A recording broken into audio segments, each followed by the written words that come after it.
Antwerpen-Centraal, Belgium, the Railway Cathedral. Antwerpen-Centraal, known as the Railway Cathedral, is an architectural masterpiece in Belgium. Built between 1895 and 1905, this station blends opulence with functionality, making it one of Europe's most stunning train stations. The massive dome and neo-Baroque design, with intricate stone carvings and an elaborate clock tower topped by a metal and glass roof, signal the grandeur inside.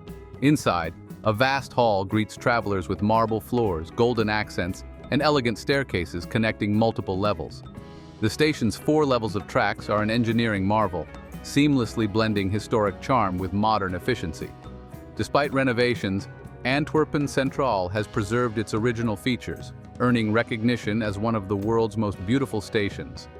Exploring the station reveals wrought iron balconies, towering columns, and majestic windows that flood the interior with natural light. Walking through its grand halls feels like stepping back in time, where every corner tells a story of craftsmanship and luxury. Whether passing through or reaching your destination, the station transforms a simple train journey into a cultural experience.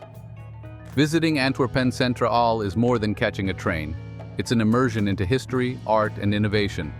Its grandeur leaves a lasting impression, making every traveler feel they've entered a bygone era of elegance and sophistication.